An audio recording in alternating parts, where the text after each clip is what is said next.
વરસાદ બાદ શહેરમાં રોગચાળાની ભીતિ સેવાઈ રહી છે। શહેરમાં રોગચાળો પણ વધ્યો છે, ખાસ કરી મચ્છરજન્ય રોગચાળો। રોગચાળાને લઈને કોર્પોરેશનનું સફાઈ અભિયાન। શહેરના 7 ઝોનમાં યુદ્ધના ધોરણે સફાઈ કામગીરી હાથ ધરાઈ છે। 10,000 કર્મચારીઓ સફાઈ અભિયાનમાં જોડાયા। દવા અને પાવડરનો છંટકાવ કરાશે। 10 દિવસ સુધી સફાઈ અભિયાન ચાલશે। વરસાદ બાદ મચ્છરજન્ય રોગચાળો વધ્યો છે અને જેથી હવે એએમસી હરકતમાં આવ્યું છે અને त्वरित रीते कामगीरी शुरू करी है। 7 झोन में युद्धना धोरणे कामगीरी करवामां आवी रही है। अमदावाद शहर में मच्छरजन्य रोगचाळो वकर्यो है। मेलेरिया, झाड़ा उल्टी, टाइफोइडना केस में वधारो थयो छे। रोगचाळाने लईने आरोग्य विभाग में एक्शन है। आरोग्य विभाग हवे एक्शन मोड में जोवा मळी रह्युं छे। अनेक विस्तारों में आरोग्य विभागे सर्च और चेकिंगनी कामगीरी हाथ धरी है। पार्टी प्लॉट, मॉल, शाला में चेकिंग। शहरना 382 एकमों में हाल चेकिंग हाथ धरवामां आव्युं छे। मच्छरना ब्रीडिंग मळता 185 एकमोने नोटिस आपवामां आवी छे। कोसंबी नदी में पाणी छोड़ायुं छे। उपरवास में पाणी। वरसादने लईने खेड़वा डेम में पाणीनी आवक थई। खेड़वा डेमनी कुल सपाटी 259.70 मीटर है। हाल जल सपाटी 257.45 मीटर है। पाणीनी आवक थता खेड़वा डेमनो एक गेट खोलायो। डेममांथी 240 क्यूसेक पाणीनो प्रवाह कोसंबी नदी में छोड़ायो। नदी में पाणी छोड़ाता नीचाणवाळा विस्तारने एलर्ट कराया है।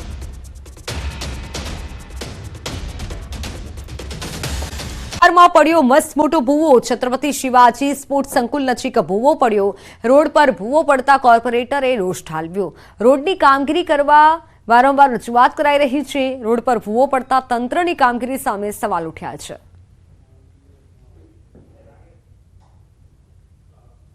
आज आ रहदारी वाळो बहु रस्तो है, कदाच અહીંથી કોઈ પસાર થતે તે 100% मतलब એને અહીંયા જીવ ગુમાવવું પડતે। આ બેદરકારી ઝોનલ શ્રી એને હું 3.5 વર્ષથી તમામ મારા વિસ્તારના ટીપી રસ્તાઓ, આંતરિક સોસાયટીના રસ્તાઓ, ગટર લાઈન, પાણીની લાઈન નવી નાખવા માટે અરજી કરી છે, પરંતુ એ ભાઈ મન નામ મરી નથી પાડતો। માતરના પુનાજ ગામમાં ડાંગરના પાકમાં લવાલ કાંસના પાણી ફરી વળ્યા। 900 વીઘાથી વધુ જમીનમાં ડાંગરનો પાક નિષ્ફળ જવાની ખેડૂતોમાં ભીતિ સેવાઈ છે। ત્યારે ન્યૂઝ 18 ગુજરાતી પહોંચ્યું પુનાજ ગામના ખેડૂતોની વચ્ચે। છેલ્લા 4 દિવસથી ખેતરમાં પાણી ભરાયેલા છે। લવાલ કાંસના પાણી ખેતરોમાં ફરી વળતા તારાજી સર્જાઈ છે। ડાંગરના ખેતરોમાં ઢીચણસમાં પાણી ભરાયેલા છે। ખેડૂતોએ કહ્યું કે સરકાર સર્વે કરી યોગ્ય સહાય ચૂકવે। ખેડૂતો 1 વીઘા દીઠ 15 થી 20 હજાર રૂપિયાનો ખર્ચ કર્યો। વધુમાં ખેડૂતોએ ઉનાળા દરમિયાન ડાંગરનો પાક કરવા માટે પણ પાણી આપવાની માંગ કરી। વરસાદના લીધે જો ફૂલ પાણી આવી ગયું બધે અને કોસ સાફ સફાઈ નતું કર્યું તે અમાર બધું કોસનું પાણી જ બધે ફરી વળ્યું છે। કેટલું નુકસાન? હવે 1000-1500 વીઘાનું બધું નુકસાન જ છે। હવે જ્યારે જરૂર હતી ત્યારે કેનાલમાં પાણી આવ્યું નહીં, ત્યારે અમે અગર ગમે તેમ કહીને આમ છે એમ દમચમ મૂકીને કાહળીમાંથી નિકાસમાંથી મૂકીને અને ધરું ઉછેરીને મોટા કર્યા। પછી છે તે પાણીનો વરસાદ આવી ગયો એકદમ, તે બધી ચારી તમે જુઓ બધી ભરી ગયેલી છે। ખેડા જિલ્લામાં ઉપરવાસમાં ભારે વરસાદ અને અહીં આગળ સામાન્ય વરસાદમાં ખેડૂતોના ખેતરોમાં જળબંબાકારની સ્થિતિ થઈ છે। ન્યૂઝ 18 ગુજરાતી પહોંચ્યું છે માતર તાલુકાના પુનાજ ગામે। પુનાજ ગામની અંદર અંદાજિત 1000 થી વધુ હેક્ટરમાં ડાંગરના પાકને નુકસાન થયું છે। હું જે ઊભો છું તે ખેતરની અંદર હજુ પણ મારા ઢીચણસમાં પાણી છે, એટલે ડાંગર સંપૂર્ણ નાશ જવાની શક્યતા છે। એના ખેડૂત જોડાયા છે। શું નામ તમારું અને શું પરિસ્થિતિ? મારું નામ મનહરદાન ગોવિંદભાઈ ગઢવી, ગામ પુનાજ, તાલુકો માતર। મનોહરભાઈ, કેવી પ્રકારની સ્થિતિ છે? છેલ્લા 5 દિવસથી અહીંયા ઉપરવાસમાં ભારે વરસાદ આણંદ જિલ્લામાં નડિયાદમાં પડવાથી અમારા લવાલ કાંસમાં પાણી આવ્યું છે અને સાબરમતી અને વાત્રકનો ધક્કો હોવાથી આ પાણી અંદર જઈ શકતું નથી, એટલે અમારી કેરવાડીમાં ફરી વળ્યું। લગભગ અમારા ગામમાં 2200 હેક્ટર કરતા વધુ ડાંગરનું નુકસાન થયું છે। નુકસાન થયું છે, અન્ય પણ ખેડૂત છે। કેટલા રૂપિયાનો વીઘા દીઠ ખર્ચો કર્યો હતો અને કેવા પ્રકારનું નુકસાન થયું છે? અંદાજે તો આચેકા ખેડૂતના 20 થી 25 થયો છે। રોપામણ ને બધું અને ખાતર અન્ય નાખ્યું છે તે 35 થી 40 એક વીઘે ખર્ચો લાગ્યો છે। બરાબર, વીઘા દીઠ 30,000 રૂપિયા જેટલો ખર્ચો થયાનું ખેડૂતો જણાવે છે। અન્ય પણ એક ખેડૂત છે, તેમની સાથે પણ વાત કરવાનો પ્રયત્ન કરીશું। દાદા, ડાંગર આફર થવાનું નથી એવું લાગી રહ્યું છે, શું કહેશો? ડાંગર તો હવે થાય નહીં, હવે બીજું શું પાક કરો એની ઉપર ગામનો આખો આધાર રહ્યો। લગભગ બધી ડાંગર બોરાણમાં જઈ છે। આ છોડવામાં ચાલીને ઊભા છીએ એ કંઈ છોડવો રહે એવો લાગતો નથી. અમે સરકાર પાસે તો એટલી જ અપેક્ષા રાખી શકીએ કે જે થાય એ યથાયોગ્ય અમને મળતર આપે, વત્તા ઉનાળુ પાક માટે પાણીની સગવડ કરી આલે. કારણ કે એક વીઘે લગભગ 15 થી 20 હજાર રૂપિયા ખર્ચો થયેલ છે, જે હાલમાં કંઈ મળી શકે એમ નથી અને કોઈ વળતરની આશા નથી.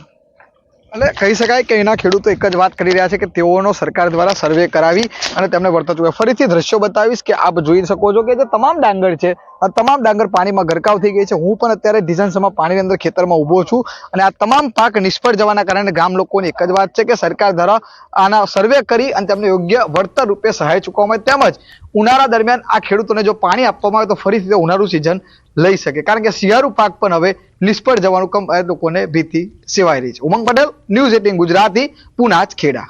જિલ્લામાં અવિરતપણે ધોધમાર વરસાદ નોંધાયો છે. જેના પગલે ખેડૂતોના ખેતરોમાં પાણી ફરી વળતા મોટા પાયે કપાસ સહિત પાકને નુકસાન પહોંચ્યું છે. જેમાં વઢવાણ તાલુકામાં 6000 થી વધુ વીઘા જમીનમાં ખેડૂતોના પાકને નુકસાન પહોંચ્યું.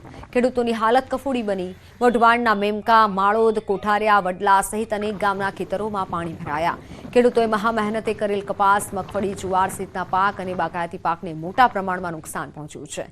સરકાર દ્વારા તાત્કાલિક પાક નુકસાની અંગે સર્વે હાથ ધરી વળતર ચૂકવવામાં આવે તેવી ખેડૂતો માંગ કરી રહ્યા છે. અમારે અહીંયા ભારે વરસાદ હોય એટલે આ કેનાલ અડતા ખેતરમાં અમારે 20 વીઘાનું ખેતર હે, કપાસ હાવ એતે બળી ગયો પાણી ભરાવાથી. અને દર વર્ષે ભારે વરસાદ હોય ત્યારે અમારે બળી જ જાય. અમારે સરકારને એટલી માગણી છે કે એ લોકો ખેતર ઉપર આવી અને સર્વે કરી જાય, અને સર્વે ન કરે એ લોકો ચોપડામાં એમની મેળે આંકડા મેકી દે છે અને પછી કહે કે આવી રીતના થઈ ગયું સર્વે. એ નહીં, પણ એ લોકો રૂબરૂ આવે અને સર્વે કરી જાય. કે ભાઈ રેન્ડમલી આ લોકો સર્વે કરતા હોય છે, 5 ખેતરમાં સર્વે કરી લીધો પછી બીજી સીમમાં જતા રહે, એવું નહીં. કે સ્પોટ ઉપર સર્વે થાય તો ખેડૂત સાથે ન્યાય થશે. આની જગ્યા અન્યાય એવો થાય છે કે દર વર્ષની જેમ કે રેન્ડમલી આ લોકો સર્વે કરી લે, 5 ખેતરમાં જોઈ લીધું પછી ઓલ ઓવર આંકડા સીધા મૂકી દેતા હોય છે. સુરેન્દ્રનગર જિલ્લામાં તાજેતરમાં વરસેલા અનરાધાર વરસાદ ક્યાંક ને ક્યાંક સુરેન્દ્રનગર જિલ્લાના ખેડૂતો માટે આ મેઘમહેર છે, મેઘ કહેર સાબિત થઈ છે. આ ટીવી પરના દ્રશ્યોમાં જોઈ શકો છો કે સુરેન્દ્રનગર જિલ્લાના વઢવાણ તાલુકાના જે ખેતરો છે એના દ્રશ્યો છે. ખેતરોમાં હાલ અંદાજે 2 ફૂટથી વધુ પાણી ભરાયેલા છે. છેલ્લા 4 દિવસથી સુરેન્દ્રનગર જિલ્લામાં વરસાદે સંપૂર્ણપણે વિરામ લઈ લીધો છે. તેમ છતાં હજુ સુધી આ જે ખેતરો છે એમાં પાણી છે ભરાયેલા છે અને અંદાજે 5000 વીઘાથી વધુ જમીન છે, જમીનમાં પાક છે સદંતર નિષ્ફળ ગયો છે. સરકાર દ્વારા સર્વે અને સહાયની મસમોટી જાહેરાતો કરવામાં આવી છે, પરંતુ ખેડૂતોનો ક્યાંક ને ક્યાંક એવો આક્ષેપ છે કે સરકાર દ્વારા દર વર્ષે આ પ્રકારની લોલીપોપ આપવામાં આવે છે, પરંતુ સહાયના નામે ખેડૂતોને માત્ર અને માત્ર આશ્વાસન જ આજ સુધી મળ્યા છે. ત્યારે ખેડૂતોના ખેતરો સુધી જઈ નક્કર સર્વે કરી અને ખેડૂતોને યોગ્ય સહાય ચૂકવવામાં આવે તેવી ખેડૂતોની માંગ છે. અને ખરેખર જો જોવામાં આવે તો ક્યાંક ને ક્યાંક આજે પાણી છે ખેડૂતોના ખેતરોમાં નથી ભરાયા, પરંતુ ખેડૂતોના નસીબ પર પાણી ફરી વળ્યા હોય તેવી સ્થિતિ સર્જાઈ છે. અક્ષય જોશી, ન્યૂઝ 18 ગુજરાતી, સુરેન્દ્રનગર. ઉપલેટાના સેવંત્રા ગામ પાસે મોચેશ્વર મહાદેવ મંદિર પાસેનો સતનામ સાગર ચેક ડેમ તૂટી ગયો. મોજ ડેમના ગેટ ખોલાયા બાદ નદીમાં પાણીની આવકના કારણે 2005માં બનાવેલ સતનામ ચેક ડેમ તૂટ્યો છે. ડેમનો પારો તૂટી જતા પાણી વહી રહ્યું છે. સેવંત્રા ગામનો ખેડૂતોનો મુખ્ય પાણીનો સ્ત્રોત આ ચેકડેમનો પાળો તૂટતા ખેડૂતો હવે મુશ્કેલીમાં મુકાયા છે. આ ગામના 2500થી વધારે ખેતરમાં શિયાળા અને ઉનાળા પાણીનો ઉપયોગ લેવાતો હતો. અગાઉ 3 વર્ષ પહેલા સરપંચે પણ ચેકડેમનો પાળો નબળો પડી ગયાની રજૂઆત કરી હતી અને હવે પાળો તૂટતા પાણીનો બગાડ થઈ રહ્યો છે.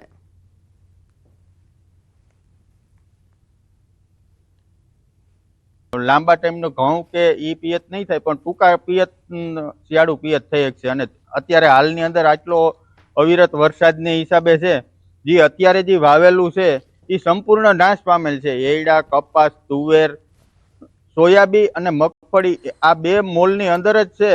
એની અંદર 20% જેવો જીવિત છે, બાકી સંપૂર્ણ નાશ પામેલું છે. અનરાધાર વરસાદે ખેડૂતોને પાયમાલ કરી દીધા છે. ન્યૂઝ 18 ગુજરાતીની ટીમ જ્યારે બેડી ગામ પહોંચી તો ખેતરોમાં તારાજીના દ્રશ્યો જોવા મળ્યા. બેડી ગામમાં રહેતા અશ્વિનભાઈ સોરઠિયાએ 15 વીઘા ખેતરમાં તુવેરનું વાવેતર કર્યું હતું, પરંતુ વરસાદ એવો વરસ્યો કે પાક સાફ થઈ ગયો.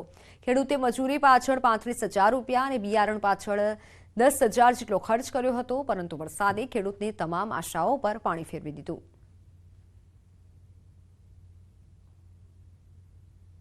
વાવેતર કર્યું હતું, 3 મહિના થઈ ગયા જે વાવેતર કર્યું તેને હવે જે ચાલુ થવાની તૈયારી હતી, અમે ફુલાવર વાઢવાની જે અમારે લાણી લેવાની હતી ને ત્યાં બરાબર આ વરસાદ એટલો આવ્યો ને તો કાંઈ લેવા પણ જ ન રહ્યો અમારે. જો એવો વરસાદ પડ્યો, અતિવૃષ્ટિ થઈ એના કારણે મારે મરચીનો જે પાક હતો એ સંપૂર્ણપણે નાશ થઈ ગયો છે અને જે મજૂરી છે એનો ખર્ચ છે એ બહુ વધારે વળતો હોય છે મરચીમાં, જેથી કરીને મને નફા કરતા નુકસાની વધારે આવી છે અને અન્યથા મારા પાકને ટોટલ નિષ્ફળ ગયો છે. અત્યારે રાજકોટ પંથકમાં પડેલા ધોધમાર વરસાદે ખેડૂતોને પાયમાલ કરી નાખ્યા છે. ખાસ કરીને રાજકોટનું બેડી ગામ કે જે શાકભાજીના વાવેતર માટે જે પ્રખ્યાત છે ત્યાં સંપૂર્ણ નાશ થયો છે. માત્ર શાકભાજી અન્ય પાકોને પણ નુકસાન થયું છે. ખાસ કરીને જે રીતના વાત કરવામાં આવે તો જે છે આ તુવેર છે, તુવેરના પાકને પણ જે મોટા પ્રમાણમાં નુકસાન થયું છે. આ તુવેરના જે છોડ છે તેમના જે મૂળ છે તે બળી ગયા છે અને હાથેથી બહુ સરળતાથી ઉપડી શકે તેવી હાલતમાં છે. એટલું જ નહીં, અહીંયા ફૂગ પણ ચડી ગઈ છે, જેથી કરીને આ જે તુવેરનો પાક છે તે સંપૂર્ણ નાશ પામ્યો છે.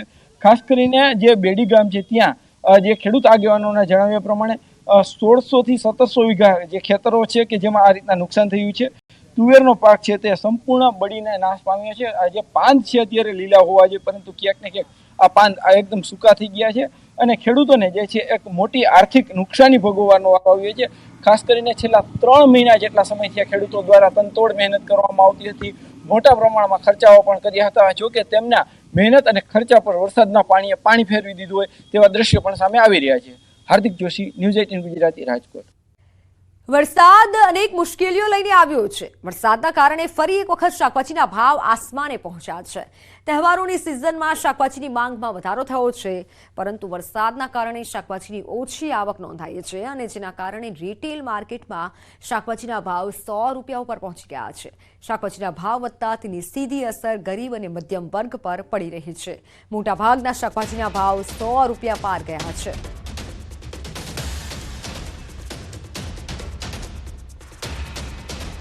ગવાર 120 છે, ભીંડા 120 છે, ટીંડોળા 120 છે. આ વરસાદ લીધે ભાવ વધી ગયા છે, આવક ઓછી છે. બરોબર, વરસાદો પાણીથી બધું શાક બગડી ગયું. 10 લાખની લાંચ કેસમાં મોટી સફળતા મળી છે. 11 મહિનાથી ફરાર પીએસઆઈ આખરે ઝડપાયો છે. ઉત્તરાયણ પોલીસ મથકનો પીએસઆઈ દિલીપ ચોસલાની ધરપકડ થઈ. કેસ રફેદફી કરવા પીએસઆઈએ 10 લાખની લાંચ માંગી હતી. વચેટીઓ લાંચ લેતા પકડાયા હોવાની જાણ થતા ધરપકડ ટાળવા પીએસઆઈ ફરાર હતા. સુરત એસીબીએ પકડી પાડ્યો છે. ફરિયાદી પાસેથી રૂપિયા 10 લાખની લાંચની માગણી કરેલી અને તેઓના 2 અન્ય પ્રજાજનો મારફતે એ લાંચની રકમ સ્વીકારાયેલી અને તેઓ ફરાર હતા, જેઓને ગત રોજ એસીબી દ્વારા અટકાયત કરવામાં આવેલી છે. ગુજરાતના મોસ્ટ વોન્ટેડ સટ્ટાખોર દીપક ધીરજલાલ ઠક્કર આખરે દુબઈથી દબોચાયો છે. મૂળ બનાસકાંઠાના ડીસાનો રહેવાસી દીપક ઠક્કર દુબઈમાં બેઠો ભારતમાં સટ્ટાનો રેકેટ ચલાવતો હતો. દીપક ઠક્કર અમદાવાદ સહિત રાજ્યના અનેક શહેરોના ગુનામાં છે વોન્ટેડ અને તે 2700 કરોડથી વધુના સટ્ટા કૌભાંડમાં વોન્ટેડ હતો. સીબીઆઈની રેડ કોર્નર નોટિસ પરથી દુબઈ પોલીસે તેની ધરપકડ કરી નાખી છે. હવે સીબીઆઈ, ઇન્ટરપોલ અને ગુજરાત પોલીસની કાર્યવાહી બાદ ધરપકડ થઈ છે, તો હાલમાં આરોપીને વિદેશથી પરત લવાયો છે. આરોપી સામે 2273 કરોડથી પણ વધુની ગેરરીતિનો આરોપ છે. 25 માર્ચ 2023માં અમદાવાદના માધવપુરા પોલીસ મથકે તેની સામે ફરિયાદ નોંધાઈ હતી.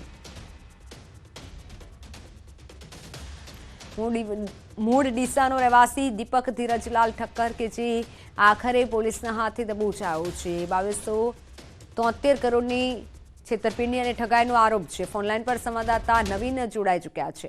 નવીન, હવે આખરે સટ્ટાખોર ઝડપાઈ ચૂક્યો છે. શું બધું જાણકારી, કયા ગુના છે આ સટ્ટાખોર પર?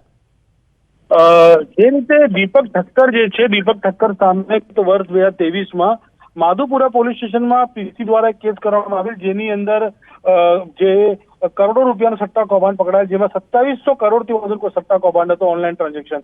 આ કેસમાં આરોપી દીપક ઠક્કર દુબઈમાં હતો અને તે મુખ્ય આરોપી હતો, જેને લઈને તેની સામે રેડ કોર્નર નોટિસ ઇસ્યુ કરવામાં આવી હતી અને ઇન્ટરપોલ અને સીબીઆઈની મદદથી જો દુબઈ પોલીસે આરોપીઓને સોંપ્યો છે અને એસએમસી ની ટીમ જે છે તે દુબઈથી અહીંયા લઈને પહોંચી છે, તેની પૂછપરછ શરૂ કરી છે. જો કે આ ખૂબ જ ચર્ચાસ્પદ વિષય હતો, કારણ કે આ કેસ બાદ જે તપાસ કરનાર પીસીબી હતી તેમની ઉપર પણ આરોપ લાગ્યા હતા અને તેમના અધિકારીઓ પણ જો કે સસ્પેન્ડ અને ટ્રાન્સફર સુધીની કાર્યવાહી થઈ છે.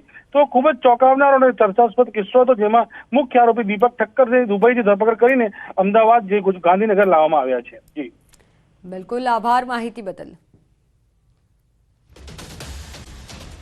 વરસાદને લઈને હવામાન વિભાગની મોટી આગાહી. હવામાન વિભાગે વરસાદને લઈને આગાહી વ્યક્ત કરી છે. રાજ્યમાં 5 દિવસ ભારેથી અતિભારે વરસાદની વકી છે. આજે દક્ષિણ ગુજરાતમાં ભારે વરસાદની આગાહી છે. સુરત, નવસારી, વલસાડમાં ધોધમાર વરસાદ પડી શકે છે. ડાંગ, દાદરા નગર હવેલીમાં ભારે વરસાદની આગાહી છે. તાપી, છોટાઉદેપુર, નર્મદામાં પણ ધોધમાર વરસાદ થઈ શકે છે. સૌરાષ્ટ્રના ભાગોમાં પણ ધોધમાર વરસાદની સંભાવના છે. અમરેલી, ભાવનગર, રાજકોટ, બોટાદ સહિતમાં ભારે વરસાદની આગાહી છે. 2 સપ્ટેમ્બરે અમરેલી, ભાવનગર, આણંદ, પંચમહાલ, દાહોદ, છોટાઉદેપુર, વડોદરામાં ભારે વરસાદ થઈ શકે છે. તો ભરૂચ, નર્મદા, સુરત, તાપી, ડાંગ, નવસારી, વલસાડ, દમણ, દાદરાનગર હવેલીમાં પણ અતિ ભારે વરસાદની આગાહી કરવામાં આવી છે. તમારા જિલ્લામાં ક્યારે અનરાધાર વરસાદ પડશે તે માહિતી અમે જણાવી રહ્યા છીએ. હવામાન તરફથી આ મોટી આગાહી કરવામાં આવી છે. તાપી, છોટાઉદેપુર, નર્મદામાં ભારે વરસાદની આગાહી કરવામાં આવી છે.